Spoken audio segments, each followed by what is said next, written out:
ذاته ان اقدر اروح في اي حته في الكادر، اقدر اطلع من هنا، اروح من هنا، اقعد هناك، اجي من هنا اهو، اعمل كده اهو، اكلمك من وانا هنا اهو، مفيش ادنى مشكله.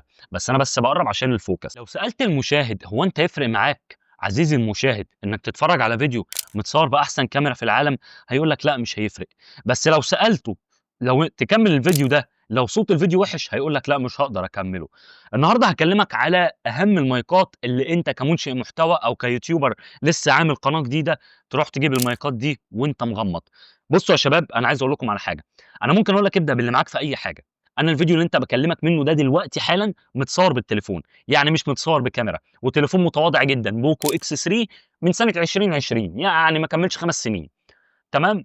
ف لو انت تليفونك احدث من كده هتطلع جوده افضل من كده. ماشي. فالكاميرا مش عائق، الاضاءات مش عائق، انت ممكن تصور في النور قدام في الاضاءه بتاعت ربنا، بس هتبقى تصويرك مقتصر الصبح. انما انا عشان بصور ساعات ببقى مشغول الصبح وكده، فممكن اصور بالليل، فبجيب سوفت بوكس ورينج لايت وكده يعني، واضاءات خلفيه. تمام. لكن المايك انا مش هقدر استثنيه لك. فالنهارده بامر الله في الحلقه دي هعرفك اهم المايكات اللي انت كمنشئ محتوى لازم تبدا بيها من الارخص للاغلى. نبتدي اول حاجه بالمايك بتاع الناس اللي كل اليوتيوبرز من الالف الى الياء ابتدوا بيه، وهو البويا ام 1. واقسم بالله اقسم بالله الفيديو ده ما اعلان، انا ما بعلنش لاي حاجه. شركه بويا ما تعرفش ان انا عايش اصلا. تمام. اكتر مايك انصح بيه اي يوتيوبر يبدا بيه وهو البويا ام 1. البويا ام 1 في سعر في وقت تصوير الحلقه بيلعب له في رينج 300 جنيه 400 جنيه، مش هيتخطى الرقم ده يعني، بامر الله ما يتخطاهوش لان كل حاجه بتغلى احنا عارفين. تمام. المايك ده هو المايك اللي انا شخصيا ابتديت بيه وقعد معايا حبه حلوين قوي، واعرف منشئين محتوى فضلوا بالمايك ده لحد ما وصلوا 100,000 مشترك. تمام. المايك ده اللي بيجي يستخدمه ما بيصدقش ان المايك ده بيديك كواليتي ب 400 جنيه. تمام.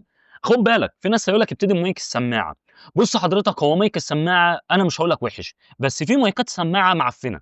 يعني انت لما تجيب لي سماعه من تحت بير السلم مستني ان المايك بتاعها يكون حلو، فبالتالي انت ممكن بتمن هاند فري تجيب مايك زي البويا ام 1. مايك البويا ام 1 صوته احترافي جدا، صوته قوي جدا، بشويه تعديلات كده في برامج المونتاج وكده هتعمل صوت ما فيش زيه. تمام. ومحدش هيصدق ان انت جايب مايك ب 300 400 جنيه. تمام. انت حبيت تعلى بقى، يعني انت مثلا بقى خلاص البويا ام 1 جاب اخره معاك، وانت عايز بقى تطلع للحاجه الانضف، او ربنا كرمك بقرشين وعايز تطلع بالحاجه الانضف، هتجيب مايك البويا ام 1. وهو نفس الاصدار، بس الفكره ان البويا ام 1 في ميزه وفي عيب. الميزه بتاعت البويا ام 1 ان السلك بتاعه طويل جدا 6 متر، يعني عايز اقول لك يعني انت ممكن تصور بعيد عنه قوي. انما البويا ام 1 انت لازم تكون مقرب من الكاميرا كده لان السلك بتاعه قصير. عرفت تعمل له توصيل عند اي واحد بتاع صوتيات يبقى ماشي، ما عرفتش خليك في البويا ام 1.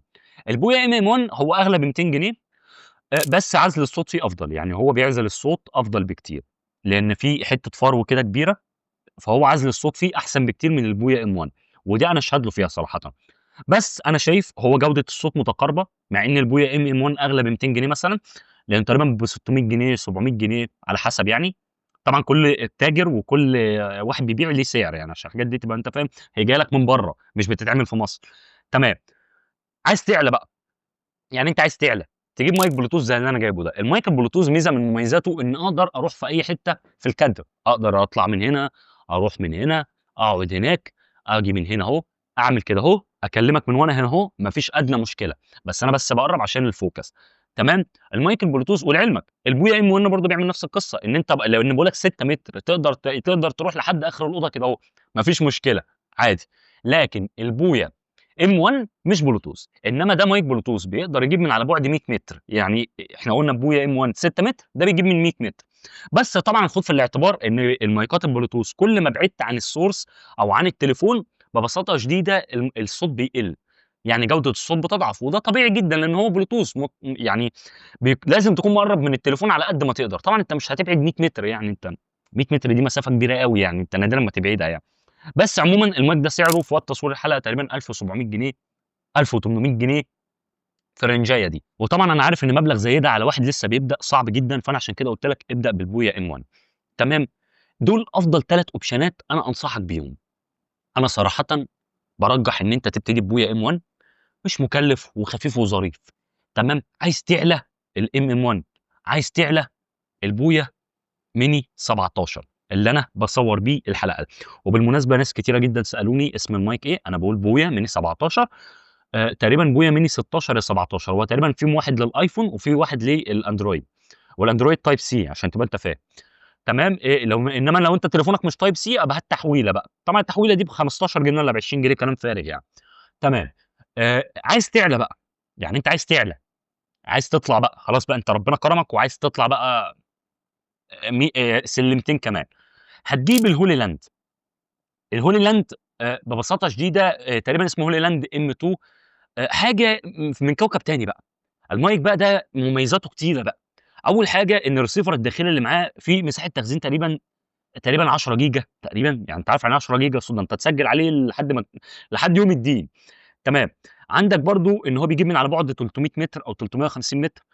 الصوت احترافي اكتر، عزل جبار، لان انت لو بتسجل في وسط العربيات مش هيجيب اصواتهم، لو في وسط خناقه هيجيب صوتك انت بس. ولكن طبعا كل حاجه لها سعرها، يعني المايك اللي بكلمك عليه تقريبا ب 6000، في نسخه منه الاعلى ب 8000. فطبعا كل حاجه وليها سعرها. انا شايف من وجهه نظري ابتدي بالبويا ام 1 ب 400 جنيه، وصوته مقارب للحاجات اللي انا بقول لك عليها. علت اكتر ام 1، علت اكتر البويا ميني 17، علت اكتر الهولي لاند ام 2. كل حاجه من دول وليها مميزاتها، وزي ما قلت لك السعر دايما بيلعب في كل حاجه فيهم عشان تبقى انت فاهم. وصلوا على النبي، سلام عليكم.